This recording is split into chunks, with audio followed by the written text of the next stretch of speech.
All right, what's going on, you guys? Nick here with Nick Strength and Power. I've got a couple of interesting stories for you guys today. The first story that I've got for you guys today, a physique update of Shaun, Clarida, your current 212 Mr. Olympia champ at 4 weeks out from the 2023 Arnold Classic Men's Open Bodybuilding Division. He says in the caption that Jay Cutler called him the X Factor going into the Arnold Classic weekend. And he also gives his body weight 190 pounds at 4 weeks out, which is actually heavy for Shaun Clarida. And I've got to say, he looks pretty freaky here, even at 190, which I think is probably 10 pounds heavier than he was on stage at the Olympia. I believe he said he competed in the low 180s, so maybe he's trying to come in bigger here because it's a men's open show. But obviously, as usually is the case with Shaun, he's got rippling vascularity all over his arms and chest, shoulders. Lots of striations, lots of detail. Shaun Clarida's strong point, conditioning. That's what he's bringing to the Arnold Classic. That's no surprise. Now, what I'm curious to see is if he's somehow able to come in bigger here with the same or even better conditioning than he had when he was competing in 212 at the Olympia, because obviously, you know, 190 is bigger for Shaun. I believe the first Olympia that he won, he weighed like 177 on stage winning that show. So I kind of wonder if he's trying to grow into this open lineup. I also wonder if he's going to sacrifice any conditioning in doing so. Because another thing that's different about Shaun, when you talk about 212 guys going over to open, a lot of the 212 guys that do better in open are guys that were right at that limit or had trouble making the 212 weight class. They were already kind of busting through that division because their bodies wanted to grow and they were already a little bit too big and they were struggling to make that 212 weight. It's a little bit different for Shaun because he's like 20-something pounds below that limit. He's well within 212. So when we talk about him coming in heavier at an open show, it's not because he was restricted by 212. It's because he's trying to be heavier. So I think that's an important distinction to make, and I think that's going to be the interesting thing to watch at the Arnold Classic, is that's the main difference between Shaun and a lot of the guys that you see do open from 212. They were already too heavy anyway, and open was just better for their physiques because they could grow. Think about Hottie, think about Bonak, think about Derek. I do actually think Clarida's going to be top 3. I'm still very hesitant to make a prediction that he would win the whole show. It's possible, but again, I gotta go back to if Clarida is able to beat Nick Walker and Big Ramy, two of the freakiest, most muscular, this is open bodybuilders. Like Nick Walker, he's called the mutant for a reason. He's a freak. Big Ramy is like the biggest modern bodybuilder. Some consider him to be the biggest Mr. Olympia champion of all time in terms of body weight, but I think him and Ronnie Coleman were pretty close, at least as far as the weight that Ramy was when he won. But it just brings me back to that point. If Shaun can beat both Nick Walker and Big Ramy at the second biggest show in bodybuilding, what's going to happen to the 212 division? Because I don't think it serves any purpose if that's the case. And I'm not saying that would be a bad thing if Shaun were able to do that. I think that would be fascinating and actually pretty cool. But if Shaun were able to beat two of the biggest, freakiest, unrestricted, just growing mass monsters in open, being a restricted, basically that's what 212 is, the restricted weight class, being a restricted weight guy, then at what point does 212 and open, it's all just bodybuilding, the same exact rules, just different weights. At what point is it like, what's the point? And I really think if you do see Clarida beat, and again, not even just Nick and Ramy, but Andrew Jack, Samson Dowda, these are near 300-pound guys as well. For Shaun to win, he would be beating all these guys. And for him to beat that many guys close to 300 pounds, if that's the case, what's the point in 212? Now, next up in the news, we did get an update from Andrew Jack. Not a full physique update, but a training video with his new coach, Chris Psycho Lewis. And in this video, he is wearing like a stringer tank top and not a sweatshirt or a hoodie like he was during his entire Olympia prep. And again, I think to me that suggests confidence because like we talked about, the Olympia prep, he went on record saying he was very sick and almost pulled out of the Olympia and was not confident at all in his ability to perform at the Olympia. Just like a couple weeks out, I think he said like 4 weeks out, he was considering pulling out. And I think that really is the reason why he was so covered up in all the updates. But here, prepping for the Arnold Classic with his two new coaches, Chris Psycho Lewis, Chris Aceto, you're seeing a lot more of Andrew Jack, a lot more confidence. And you see that crazy roundness and fullness. Again, that I think is the main reason why people are so impressed with Andrew, is in such a short amount of time, he's really become an A-list bodybuilder, one of the best in the world, top 10 at the Olympia.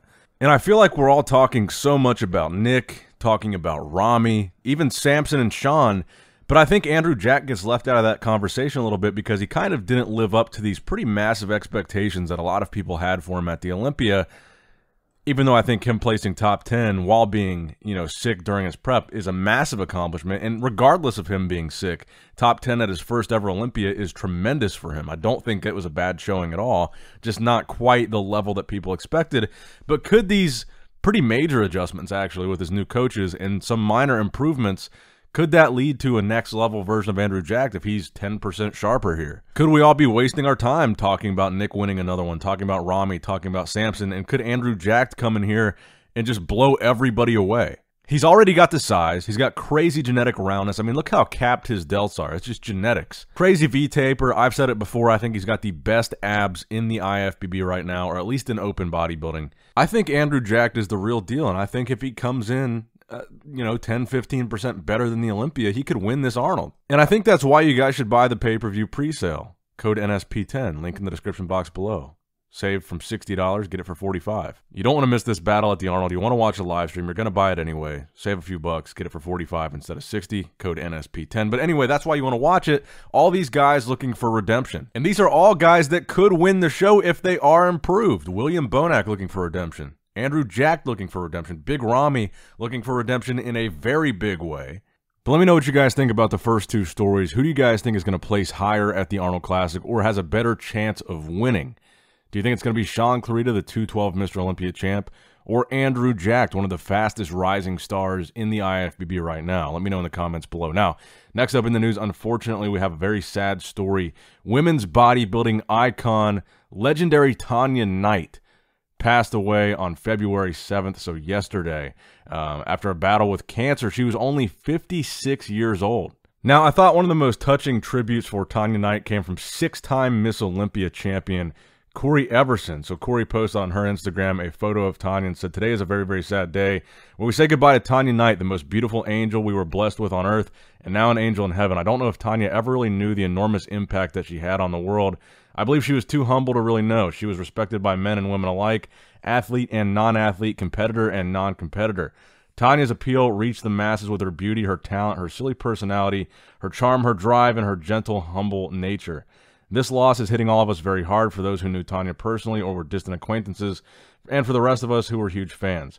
May you rest in peace and know the love and respect we all have for you. Our deepest condolences to Tonya's family and loved ones. May God bless you all." So if you guys don't know who Tonya Knight is, like I said, she was an icon in women's bodybuilding. If you search her up on YouTube, you'll find she had some very interesting, very entertaining posing routines. So rest in peace, Tonya Knight. Now, the next story that I have for you guys today, I thought this was pretty interesting.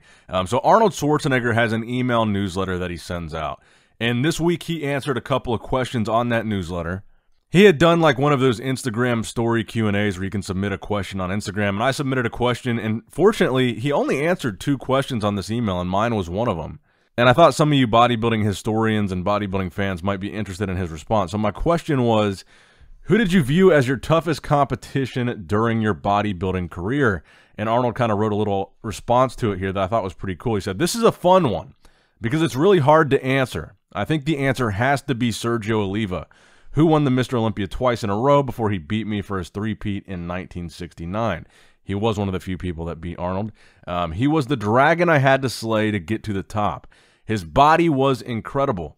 Really, take a second and go Google him. Just a monster and a sweetheart of a guy. It took everything I had to beat him at the Mr. World and then the Mr. Olympia in 1970, and I mean everything. I don't think I had a longer comparison round than the Mr. World competition. The judges could not make up their minds. We were pouring sweat, hitting and holding our poses, and I finally had to pull the trick on Sergio and tell him that I thought we should just leave the stage. Once he walked off, I hit another pose, and from then on, I never lost again. Besides being an inspiration to me, I just also loved hanging out with a guy in Chicago. I could also say Franco, because his body was incredible, and he won the short division every year, so it was always the two of us posing against each other for the final trophy, and all of you know how much I love Franco." And he says, "Okay, tomorrow I'll take your questions about training at home," because there were a lot of them. So I thought it was interesting to get Arnold's perspective on this, because Arnold obviously has gone down in history as one of the greatest bodybuilders ever. 7-time Mr. Olympia, rarely beaten. And during that time period, especially if you look at the docudrama Pumping Iron, he's a very confident, you could almost say cocky guy. during that time. So you don't really view bodybuilding era Mr. Olympia Arnold as a guy that would be praising one of his competitors because he's such a competitive guy and he's such a confident guy, especially, you know, like I said, in all the film and footage that you get from that time period. So to see Arnold speak on a bodybuilder that he thought was one of the most competitive to him and somebody that he struggled to beat and somebody that he admired and thought had a great physique, I think is a very rare and interesting perspective. And I thought for that reason it was an amusing answer to the question. Because when I asked that question, I almost put as a caveat, you can't say, you know, the standard bodybuilder answer. My biggest competition was myself. I had to beat myself every year because that's the boring answer. But anyway, if you want to subscribe to Arnold's newsletter, I'm putting a link to the newsletter in the description box below. And you're going to find content like this in that newsletter, which I thoroughly enjoyed reading. So that's going to wrap it up for the video today, guys. I hope you did, in fact, enjoy it. Make sure you leave a like on the video if you did enjoy it. Let me know in the comments below what you guys thought about it. And subscribe if you have not subscribed yet already. And as always, I love you guys. I appreciate you guys. Nick Strength and Power, signing out.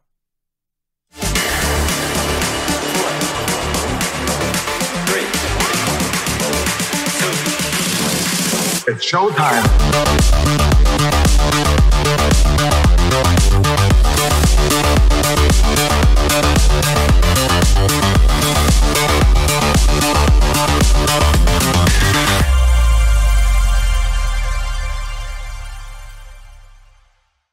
Alright guys, don't forget to click that like button and subscribe to this channel if you enjoy the content. Also check out my Instagram at Nick Strength Power, my Facebook page, which is simply Nick Strength and Power, my secondary YouTube channel, Nick Strength and Vlogs, for vlogs and bonus content that you will not see on this channel. And consider subscribing to my third YouTube channel, Nick Strength and Pokemon, which is all things Pokemon and trading card games, completely unrelated to this channel. So if you're into that, give that one a look.